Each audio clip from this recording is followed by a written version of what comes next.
Number 5, Texas Tech handled business out on the East Coast, defeating the West Virginia Mountaineers 49-0 to secure only their second 11-win regular season in program history. The Red Raiders are far from finished, but in today's video, we'll discuss the good and the bad for Texas Tech out in Morgantown, how the Red Raider offense was humming on all cylinders. Same can be said about this coaching staff and how they got these guys ready to play. And do we have an offensive line problem specifically on the right side? Let's discuss.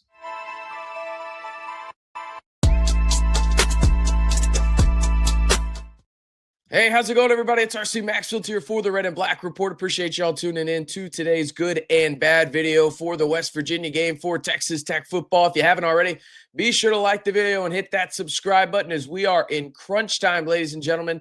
This is the time you need to be subscribed to the channel for 100% free content surrounding your Texas Tech football team as they're going to the Big 12 title. We'll have the preview on here. We'll actually discuss the opening odds later on in today's video. We'll also discuss how, Texas Tech's defense is borderline the best that the Big 12 has ever had. And there's multiple other things we're going to talk about when it comes to Texas Tech football here on the channel, most notably where Texas Tech will be in the college football playoff. So if you want 100% free Texas Tech football content all year long, but specifically right now in crunch time, this is the time to hit that subscribe button. All right, let's jump right into it. And I don't feel like we need to spend too much time on the bad. So I'm going to kind of get them out of the way first. That way we can discuss the good for this team and then discuss the odds, at least the opening odds for the Red Raiders in BYU in the Big 12 title game and how this Texas Tech defense is pretty damn historic and may just be the best that the Big 12 has ever seen.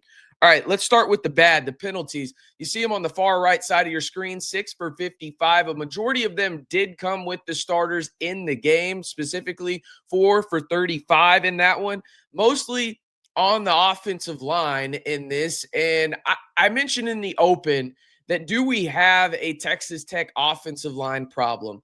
I think that would probably be going too far. That being said, this team is so good that my biggest worry is the offensive line, if that makes sense. Most specifically, the right side in pass pro. Jacob Ponton has been really solid in the run game. All the metrics bear that out. But when it comes to the passing game and the false starts in the mental side of things from the, hey, we're ready to go, we're going to play well type deal, they're 100, right? Like they're doing great is Texas Tech. But there's been a lot of false starts. There's been a lot of miscues in terms of communication, specifically on the right side. The left side, you've got Howard Sampson, Will Jados just plowing through guys, no pause immunity in the run game and creating massive holes for the Texas Tech running backs, whether that's, Cam Dickey, Jacoby Williams, whoever it may be, hopefully not the quarterbacks, because, wow, I was scared, what-less yesterday when Behren was running. But that's one thing I am watching for, and I think would probably be the biggest bad out of this game was I thought the offensive line for a majority of this game played really well, but there were some times where I was just like, damn, dude, this is frustrating.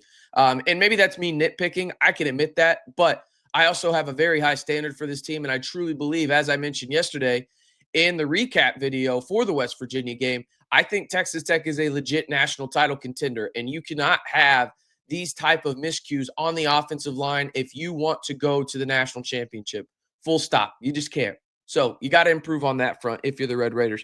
Another bad, and this isn't anything Texas Tech could do. It's just the fact of the injuries, and I'll have the stats on your screen for you throughout. It sounds like both of the major injuries in this one, according to head coach Joey McGuire in his post-game presser against WVU, both David Bailey and Mitch Griffiths, he says, as of right now, obviously they can get a lot more information going into the week. It sounds like David Bailey was strictly precautionary. The game was in hand. Texas Tech was up 5 possessions. Why would you bring in David Bailey at that point? Let some young guys get some run in a regular season game and then ensure that you have the best pass rusher in America ready to go for postseason play. It sounds like you're good on that front. Mitch Griffiths sounds like he's good as well, according to Coach Joey McGuire, except he didn't sound as positive on that one. There was a heavy limp, according to multiple people there in Morgantown, for him walking off of the field.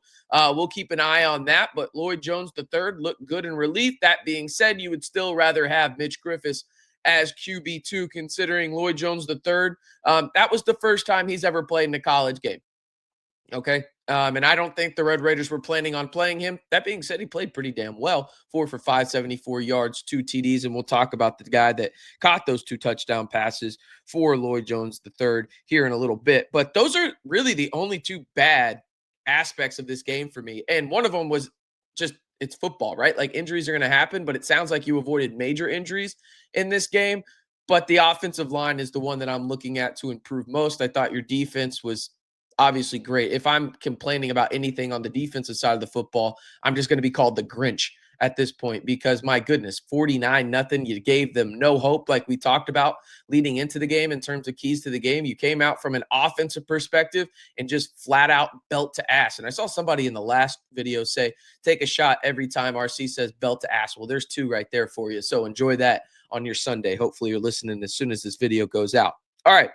Let's start with the good here. And I want to start with the overarching good because you see this all the time in college football where a team goes into a game where they already know what's happening next week, right? And that happened for Texas Tech and BYU this week, where the Red Raiders knew going into Saturday, they were already in the Big 12 title. And Joey McGuire talked about this a little bit post-game, saying, hey, our main focus was making sure that these guys were mentally ready to go and have a quick start and not just be lethargic coming out and knowing that, hey, no matter what happens in this game, we're good.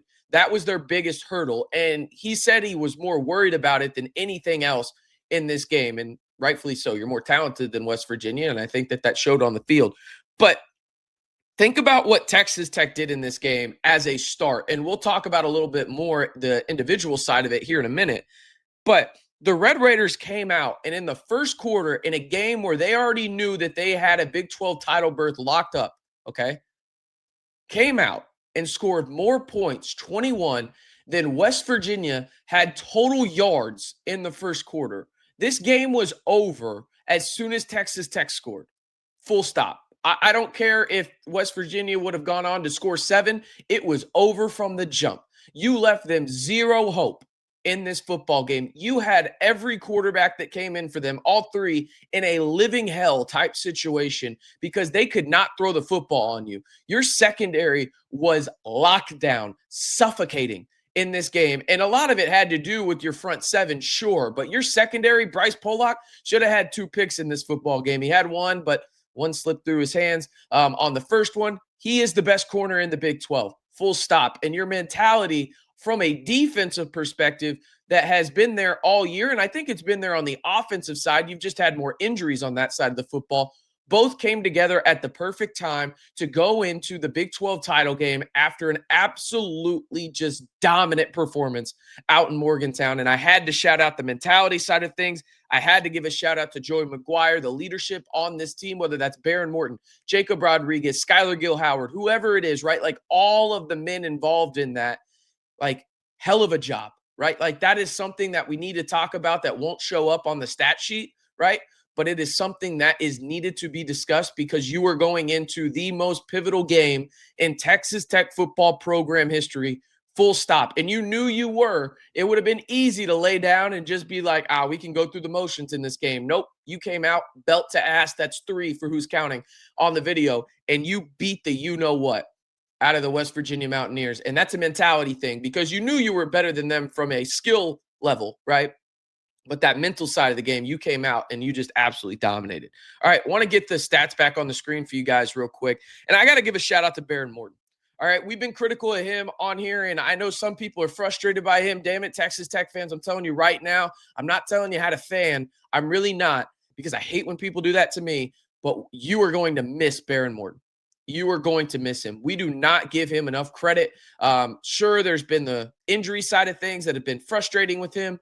I understand that, but it hasn't been more frustrating for anybody other than Behren, right? But he was dominant, and he is at the peak of his powers right now. Behren Morton is slowly but surely getting back to as close to 100% as possible. I know what some of y'all will say. Oh, RC, they're facing off against West Virginia. He should have a game like this. Sure, I get it, but it goes back to that mentality, and it was the way that he did things in this one. Outside of the one run that made my butt pucker, and I'm sure everybody else is in Red Raider Nation, when he ran the football, I thought Behren Morton was perfect in this football game. He spread the ball around. He made life easier for his receivers. He didn't put anybody in harm's way. He pushed the ball downfield, not only outside of the numbers, but inside the hash marks. He was great in terms of understanding what West Virginia was doing schematically from a defensive perspective and switching into a run or a quick game pass, whatever it may be. He was an absolute baller in this game. And it is a great sign for the Red Raiders that Behren Morton looks to be as close to 100% as possible going into the most critical stretch of football this program has ever had.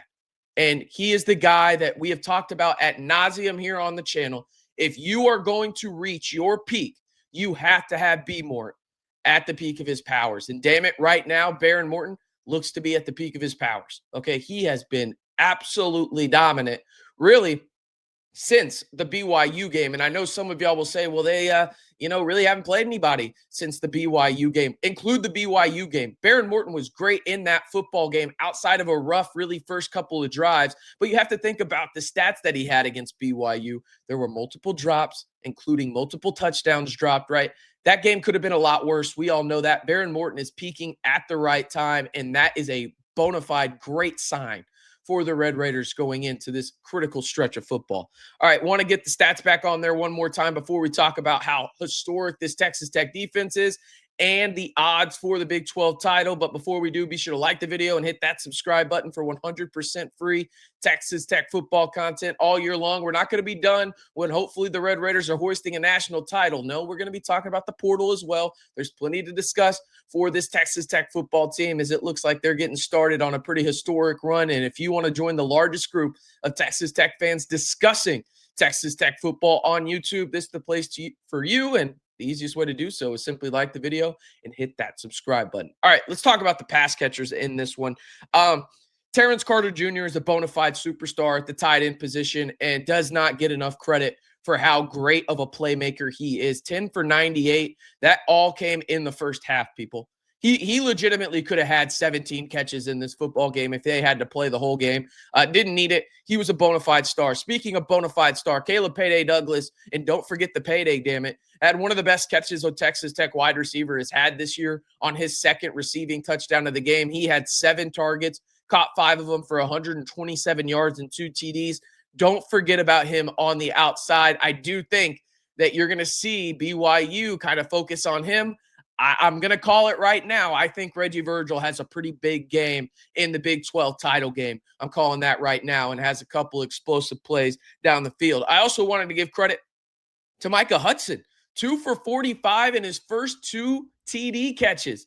As a college wide receiver, him and Lloyd Jones III had a connection out there on a couple of really perfectly placed deep balls by Lloyd Jones III. And Micah Hudson had to make one adjustment on it. It was perfectly placed in the sense of if Micah Hudson wasn't making the adjustment, nobody was catching the football. Micah Hudson made the adjustment, caught the football, and it was great to see how his teammates just really engulfed him with love on the sideline after everything he's been through. Some of it self-induced, some of it, not.